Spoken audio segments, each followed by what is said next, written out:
Olá, muito boa noite. 7 de setembro de 1822. Nesta data, há centenas de anos atrás, foi quando Dom Pedro ergueu sua espada e deu o famoso grito que todos nós conhecemos: independência ou morte. De lá para cá, o Brasil deixou de ser colônia portuguesa e passou a caminhar com as próprias pernas. Mas o que mudou quando o país se tornou independente? Melhorou? Como foi essa caminhada até os dias atuais? Para falarmos sobre esse assunto, o TV Fervale Notícias, especial de 7 de setembro, convidou aqui dois professores que são mais do que especialistas na questão histórica do país. Nós convidamos aqui a professora de História Merci Kunzler e também o sociólogo Henrique Keski. Muito boa noite, obrigado por terem aceitado o convite, sejam bem-vindos para debatermos este tema. E eu começo com uma pergunta primeiro ao professor Henrique do aspecto histórico, né? Valeu a pena realmente nós termos nos tornado independente?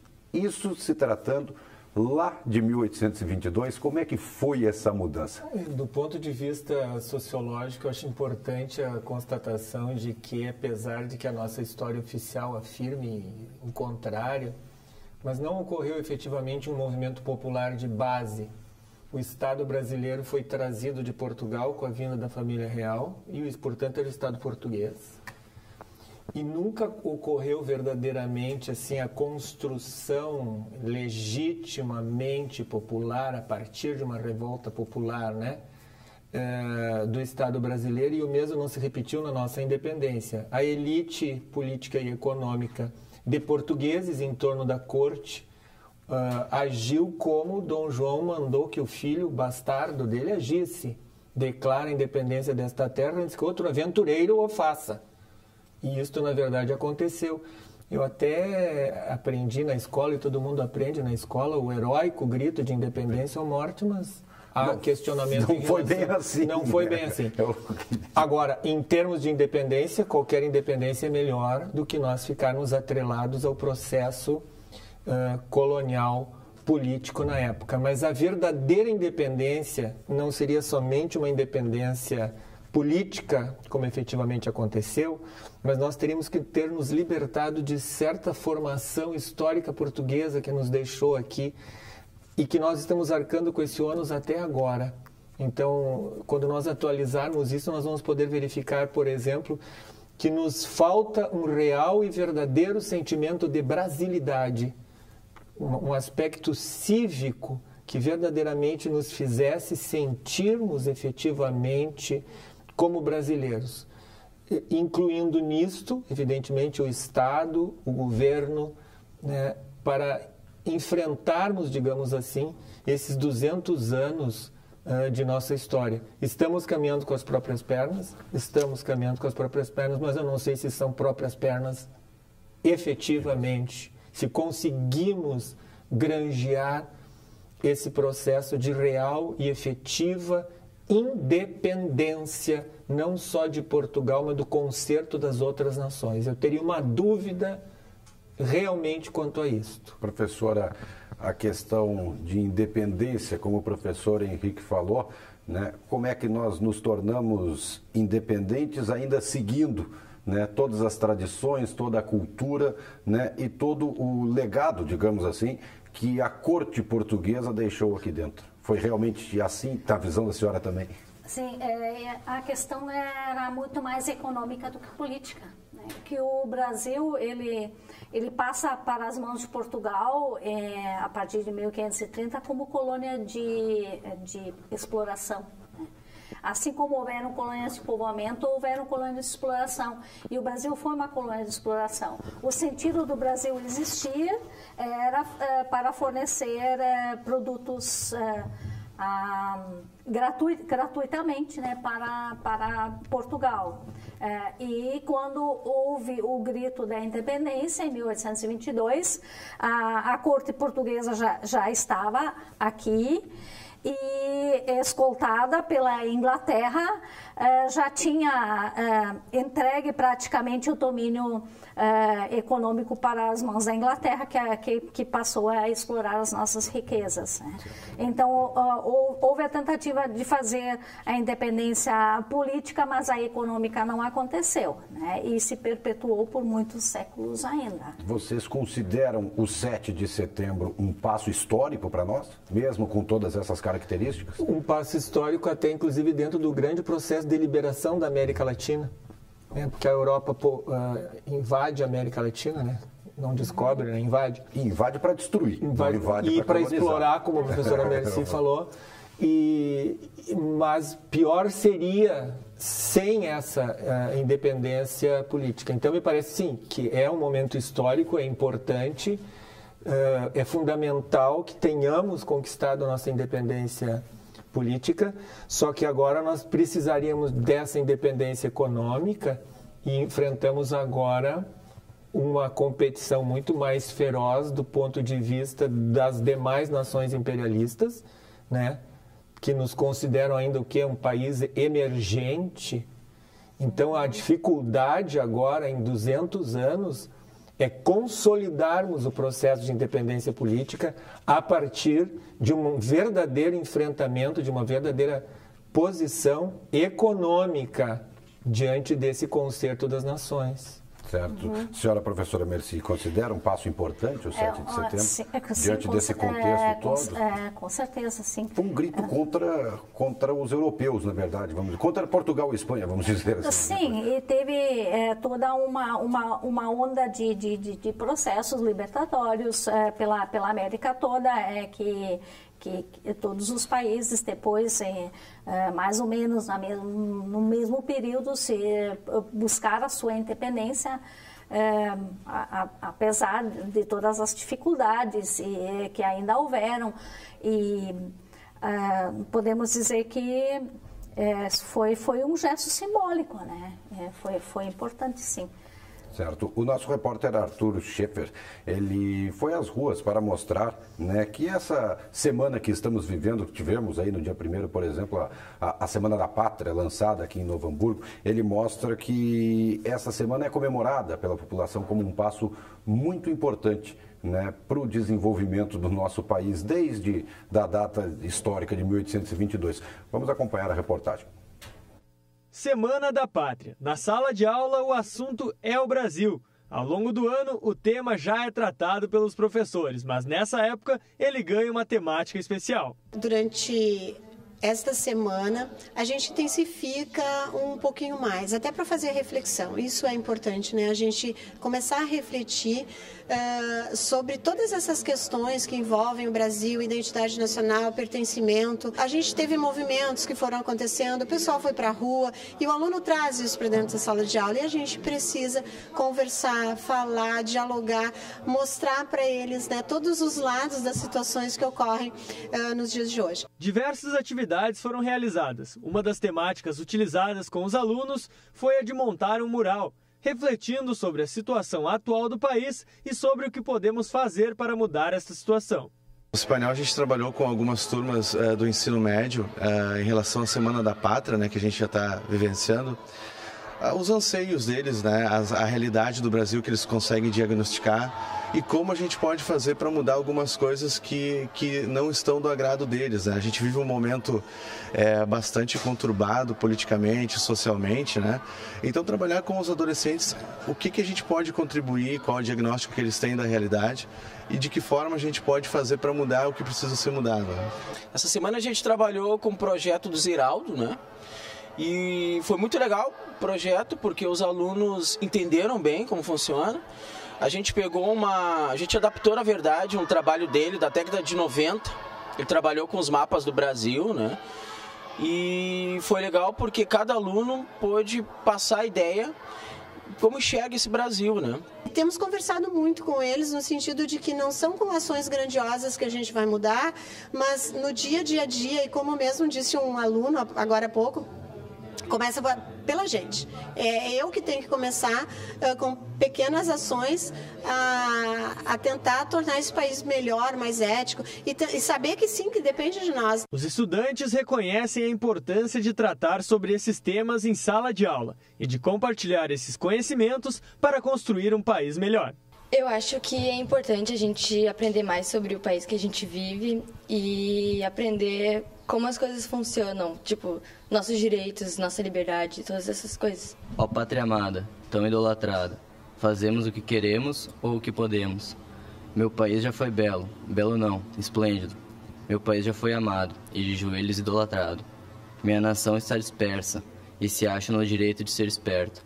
Meu povo não é bem informado e facilmente manipulado.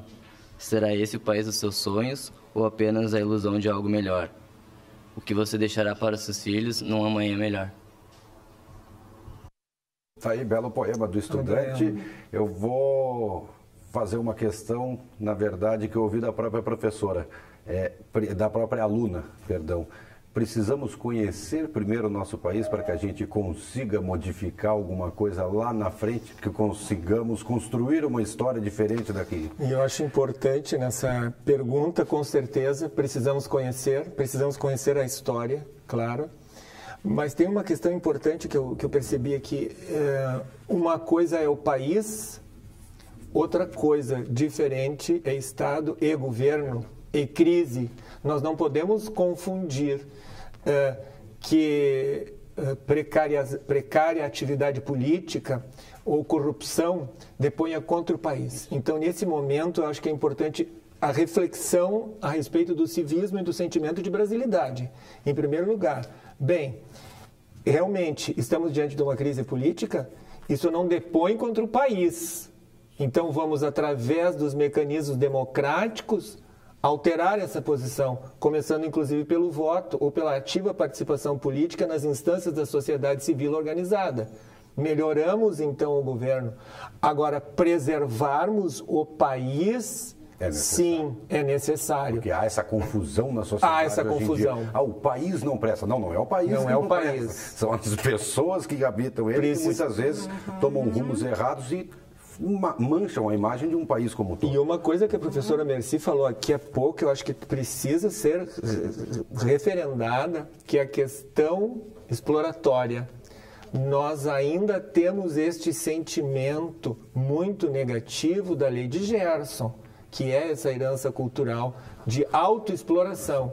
Então, faz-se necessário realmente a consolidação de uma espécie de novo, ou pelo menos não novo, porque não existe de um contrato social efetivo da nossa sociedade em relação ao que verdadeiramente queremos. E aí aplicarmos isso na prática, através de efetiva participação política. Bem, se a corrupção é endêmica, sistêmica e histórica, a quem compete a mudança? Ao povo? Ao povo, a cada um de nós, ao nosso sentimento de brasilidade. Então, acho que a reflexão que se põe nesse 7 de setembro é exatamente isto: preservar as instituições e substituir aqueles que não estão de acordo com esse princípio. Manter a brasilidade, não confundir esses aspectos negativos. Professor, o senhor falou no início justamente sobre esse ponto que o senhor estava falando, de que tivemos uma independência que partiu da própria classe dominante. Faltou ao Brasil uma revolta popular como houve na França, por exemplo? Para termos, por exemplo, um povo mais unido. Não falta uma união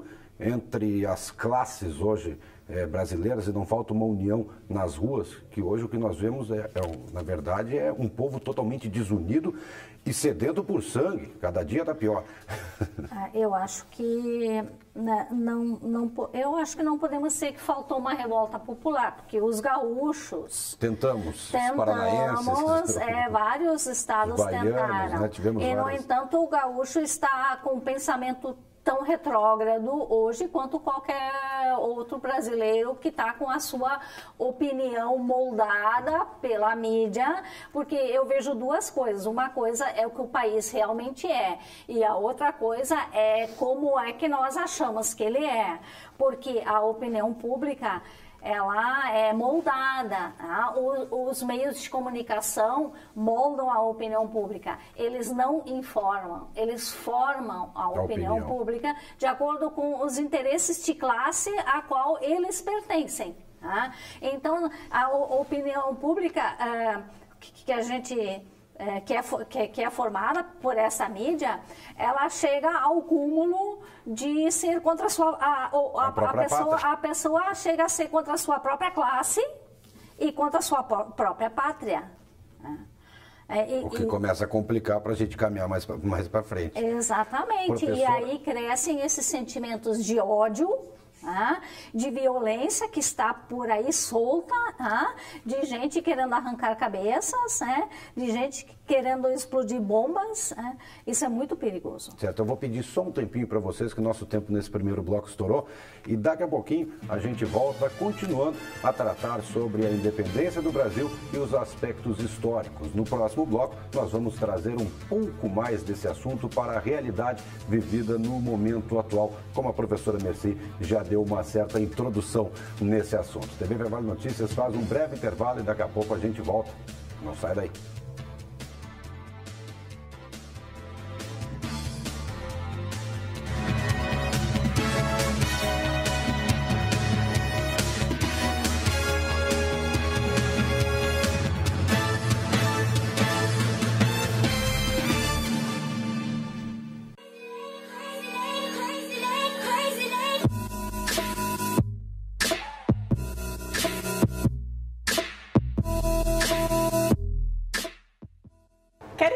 E se capacitar sobre os métodos de ventilação nas diferentes situações clínicas. O curso de extensão Descomplicando a Ventilação Mecânica está com inscrições abertas para acadêmicos e profissionais da área da saúde. Saiba mais em fevale.br/cursos e eventos.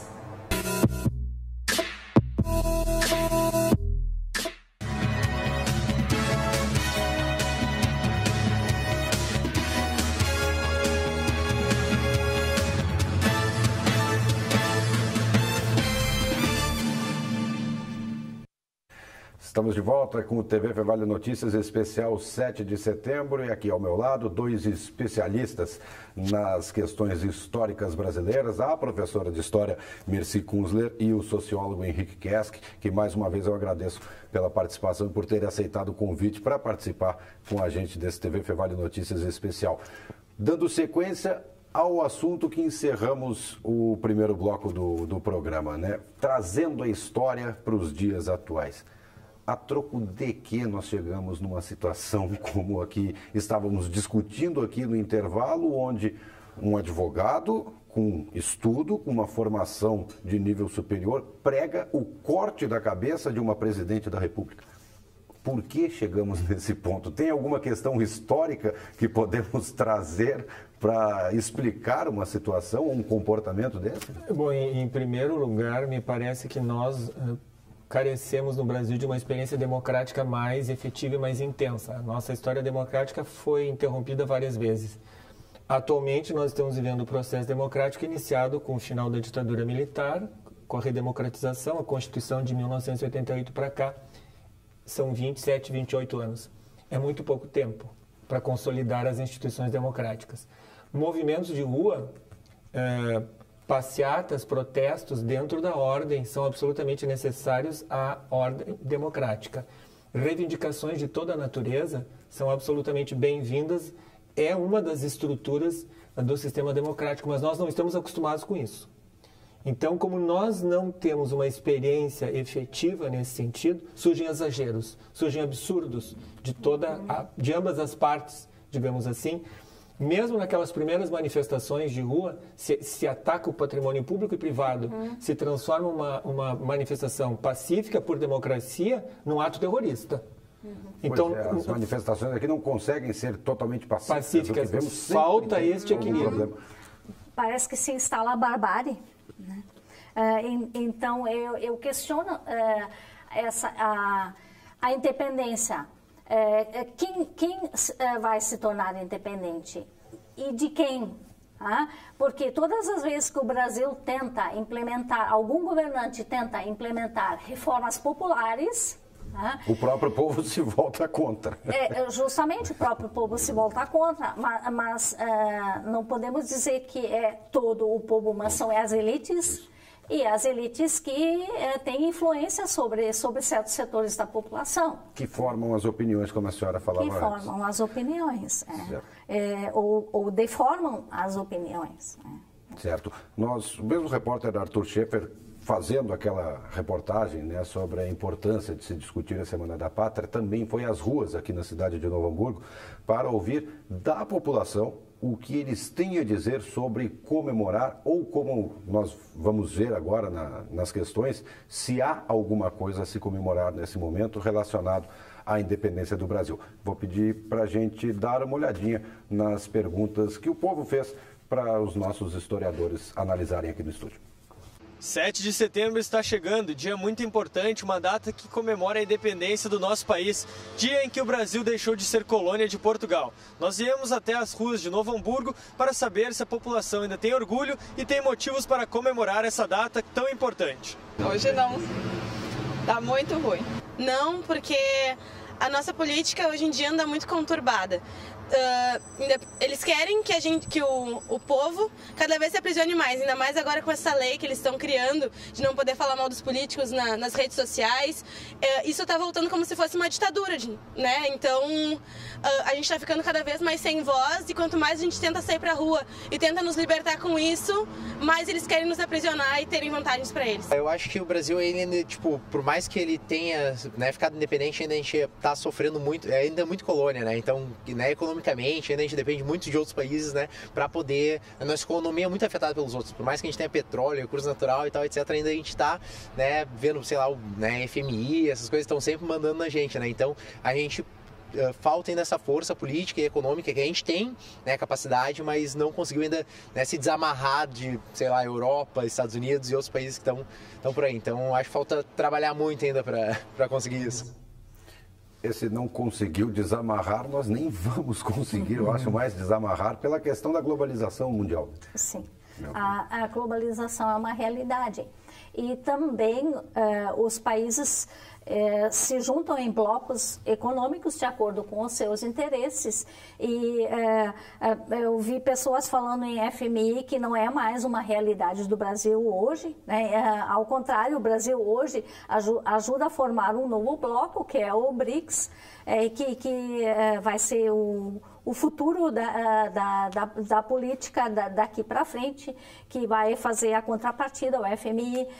Então, eu vejo nas opiniões do povo na rua um pouco de desinformação e um pouco de crença nos boatos espalhados pela internet, e com a pela internet, rede social. esses boatos se espalham numa velocidade fenomenal. Sim, né? sim. Muito maior do que quando não se tinha internet. Eu acho, de novo, aqui a opinião da rua está confundida mesmo, né? Porque a situação política se altera, se modifica com participação política, com atuação nas estruturas democráticas.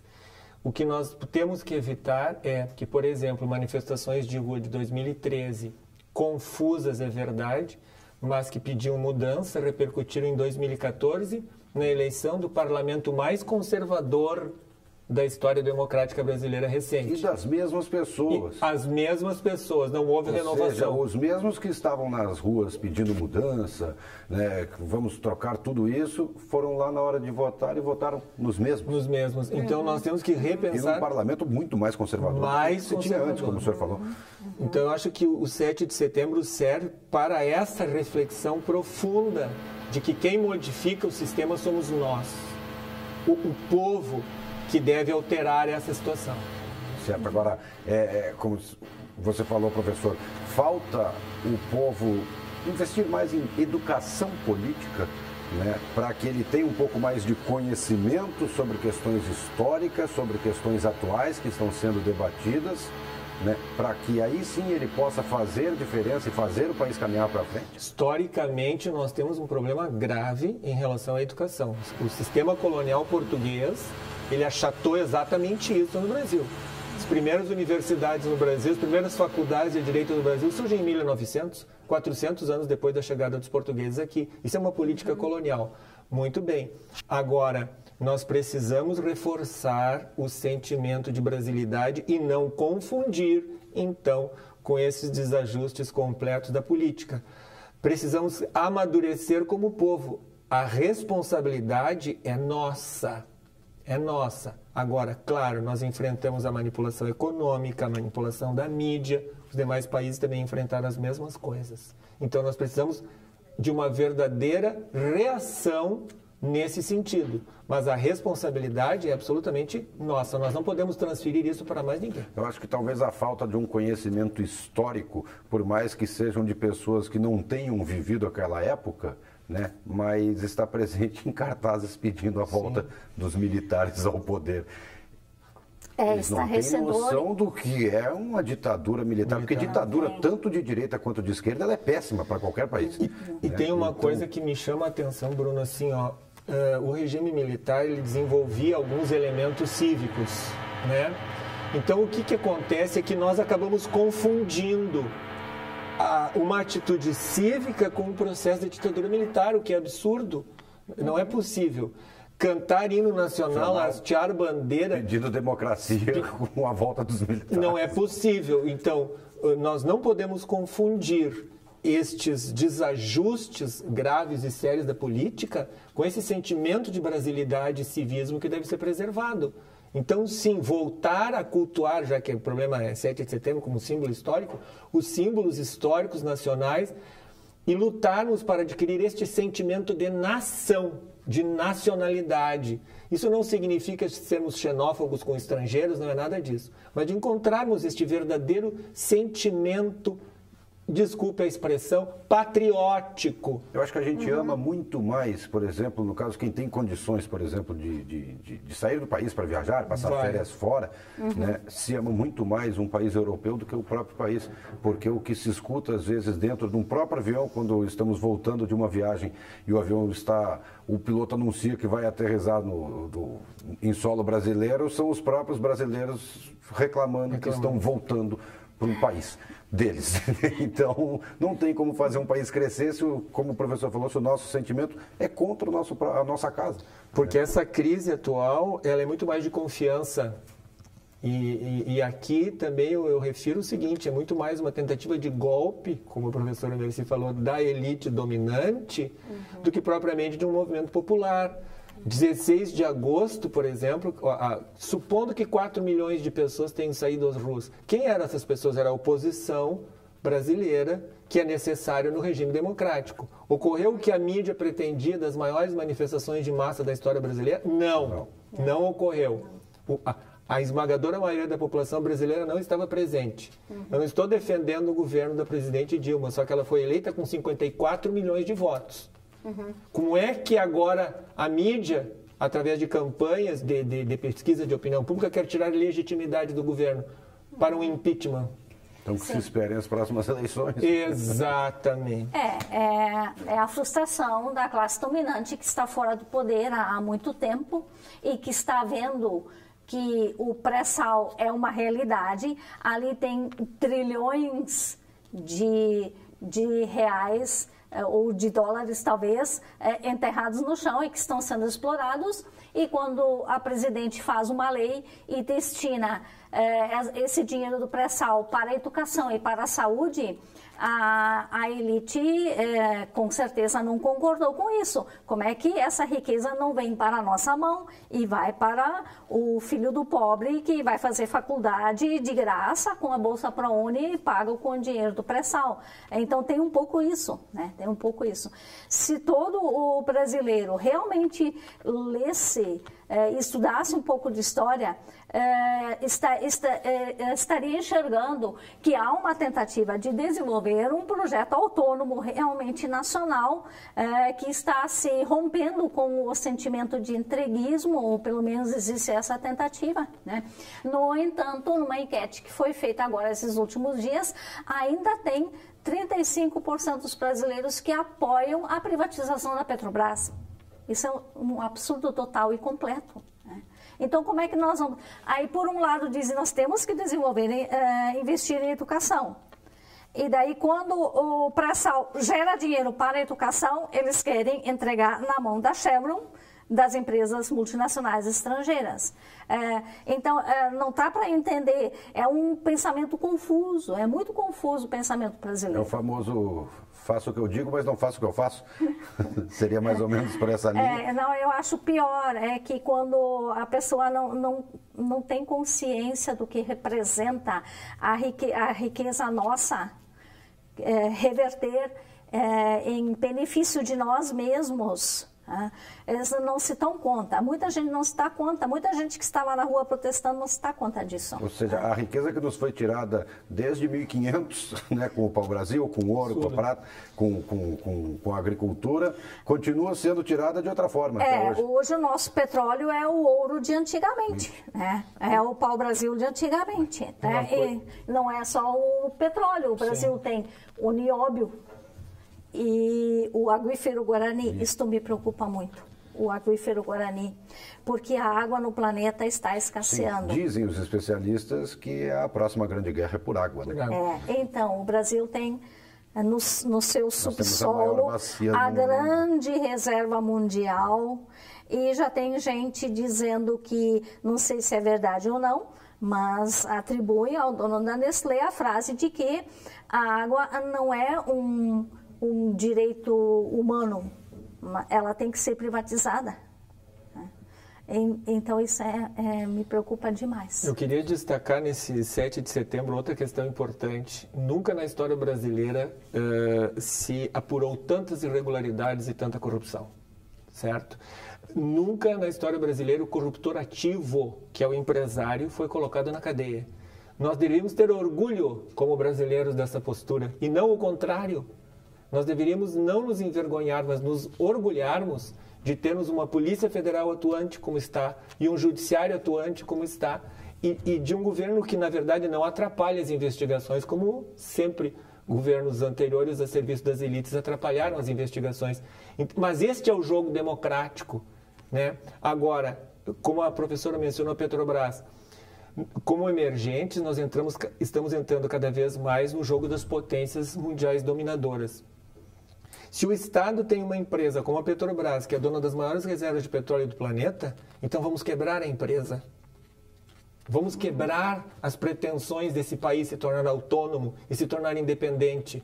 Então se coloca uma camarilha de corruptos nessas posições e se negocia com eles. E à medida que as ações da Petrobras caem, de certa forma, ela é privatizada. Então é um jogo adulto, maduro, perigosíssimo, maléfico, e nós não podemos continuar a ser adolescentes e sermos assim tão facilmente manipulados por esse jogo de interesses internacionais que estão acontecendo.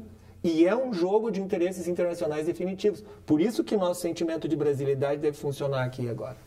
Professores, muito obrigado pela participação. Infelizmente, nosso tempo acabou. Queria agradecer a presença da professora de História Merci Kunzler e também do sociólogo Henrique Kesk, que estão sempre aqui com a gente e nos atendem sempre que precisamos. Muito obrigado a você pela oportunidade. Tá certo. Eu agradeço. Obrigado, uma boa noite para vocês dois. Boa noite. TV Fervalho Notícias especial 7 de setembro fica por aqui. Nós voltamos amanhã com mais informações sobre Novo Hamburgo e também sobre a região do Vale dos Sinos. Até lá.